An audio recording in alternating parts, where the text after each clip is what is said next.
everyone, it's me coming on strong. Hope you're feeling blessed no matter where you are.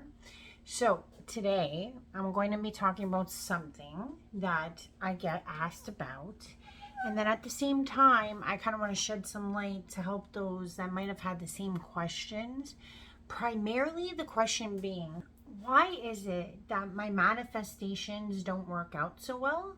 And what happens if, like, let's say everything I've wanted kind of gets sidetracked or goes a totally different path? And usually I'm going to explain that sometimes God has a different outlook for you and why this takes place and how it works in this energy as well. And to understand the energy better, you might not take it as personal going forward in the future for all things. Now, trust me, as a human being, I also have a really hard time processing what I'm about to express, especially when it comes to world issues. But it all ties into the same idea and the same thing. So let's hit it. I'm going to break this down into two sections. One section is what the soul wants pertaining to the ego. And I know you might not think that, but that's what's taking place. The soul needs pertaining to the subconscious, okay? Needs and wants are totally different things, okay? So let's say, for example, myself, I had so many different wants for my journey as I was coming on, as I've been rolling through. And then there came a point where it's like, I just got to go with the flow. I can't really ask for anything because I don't know what my needs are really. And only in the subconscious would you ever figure that out. The soul ego, we all know these. Pretty simple when we try to manifest. What are we trying to manifest? Pretty simple things. Money, numero uno. Things like a house, a boat, a yacht. And usually the reason why we want money is for something called freedom. We associate freedom with money. Not crazy, very common. Next thing might be a partner. It could be a partner in business. It could be a partner in love. We're always talking about love, l'amour, okay? Then we got things like the lottery, again, going back to this freedom thing. And then we've got the, let's say, great body, sexy time, sexy life, thrillingness, excitement. You know, maybe you think you have a very boring life. So you're like, I want to be rich and famous and exciting and do all kinds of cool things on my yacht. Most of us have dreamt about these things. And if you say you haven't, then I don't know who you are. I say it's a little different when you go into the soul need, okay? Because when you come into the idea of what manifestation truly is, there are some people that have been able to manifest large sums of money. I'm not saying they're not, but you have to understand that it all comes from a place of a subconscious level. We have to look at basic things. What are the needs we have in our lives? Things like nourishment. Nourishment could be mental nourishment, physical nourishment, or literal nourishment, meaning like food, sustenance. Food, air, water, those are a need. We need those things, right, to survive. So that is part of a soul need. Abundance. Now, abundance can mean different things for many people. Some people equate it with this money thing. Some people, like myself, I equate abundance with love, understanding, dreams that align with my purpose. That's what I find to be abundant. However, we misconstrue abundance with this idea of that money is going to solve all of this abundance stuff. But really and truly, abundance does not get curated. You cannot buy love. You cannot buy understanding. You cannot buy your own dreams.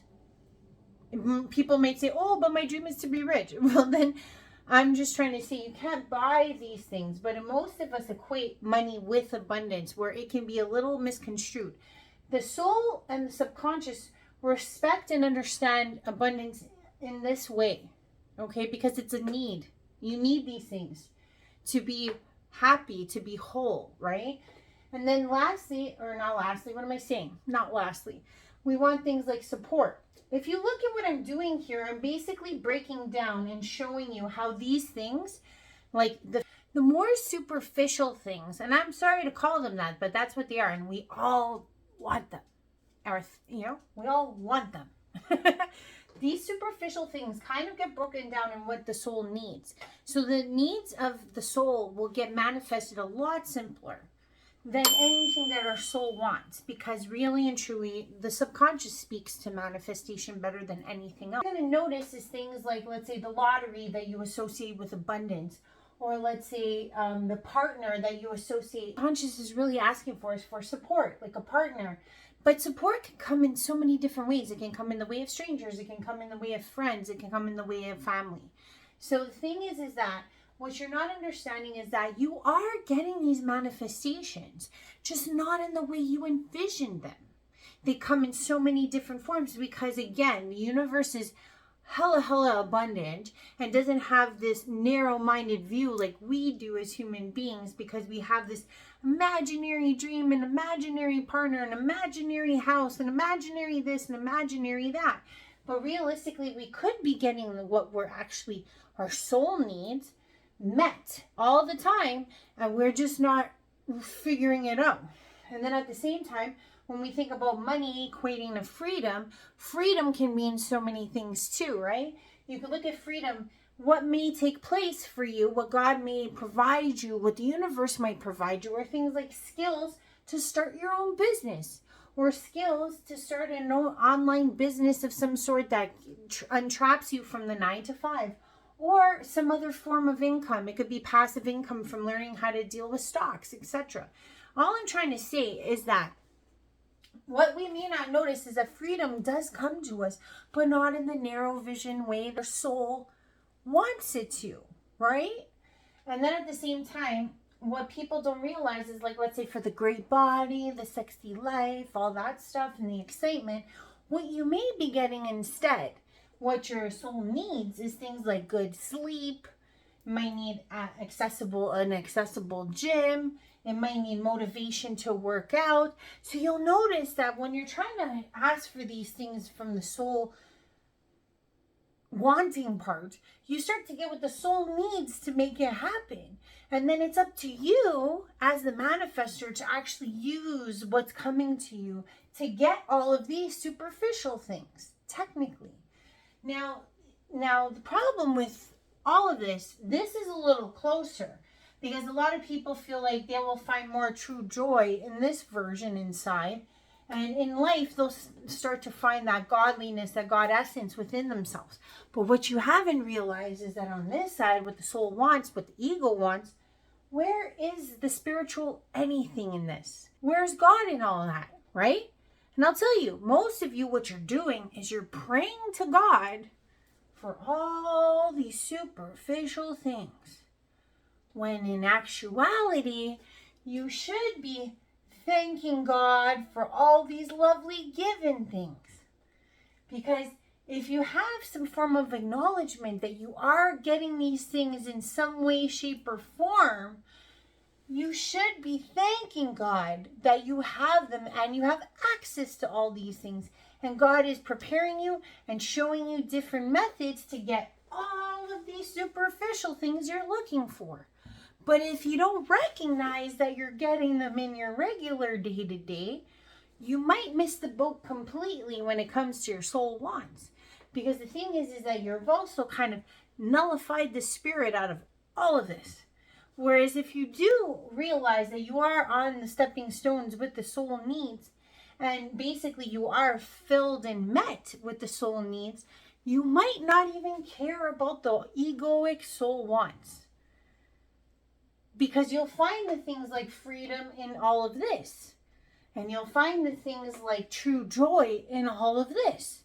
So technically, God's not really not giving you what you want to manifest. Actually, it's coming from a way more subconscious level. You just have to notice that it's happening for you. You get all these big, narrow-minded ideas in real life to actually feel like we've manifested something.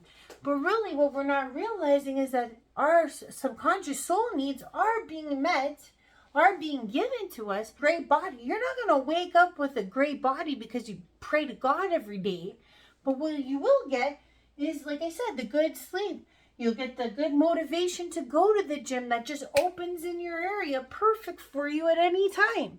But the point is that will you walk through the door, and will you go get that great body that you're looking for? God gives you all the tools and the skills that you need to get this part. And if you associate that with a sexy life, okay. But the thing is like, did you do the walk? Did you do the walk to get to what this is? Because a lot of people feel like it should just be handed to them. Like the partner, all those things. You want to know something? Love and business, sure. But if you're still working a 9 to 5 and you don't have a business to speak of, what are you manifesting? But if you actually look at the skills and the things that God has already provided you, given you, and you start working with them and you start your own business, you never know. You might align with somebody who has the same wants and the same goals as you.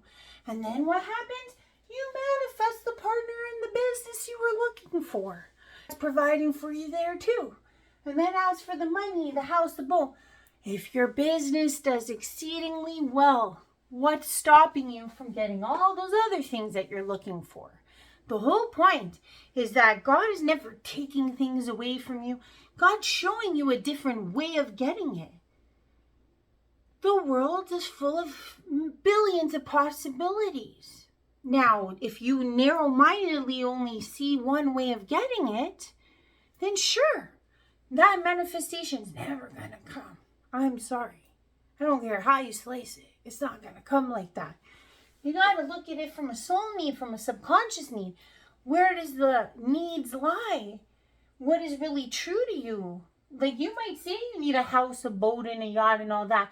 But really what you might be really needing is the love, the understanding, because maybe you associate having a house and a boat with having lovers and people in your life that care about you or that pay attention to you.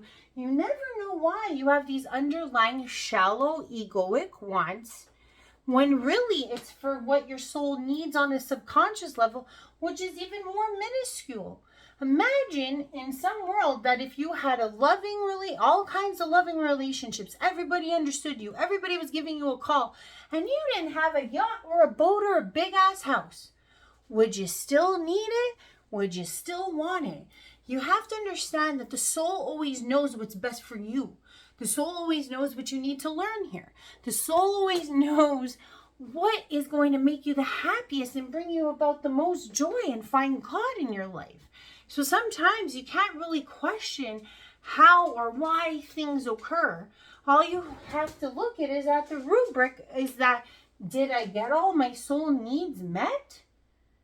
Am I finding all these things here? And if so, be grateful for them and pray to God that you have them, instead of spending all your time praying for things that you might not even need or might not even, really at the end of the day, how many people get these things and then they're still miserable?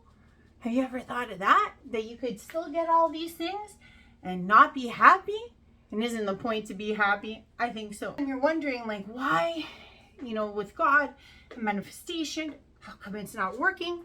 Why is this like this? I just wanted to point that out because maybe that might be the aha opening moment for you to say that God's giving me everything in some other way and fashion that I didn't even see.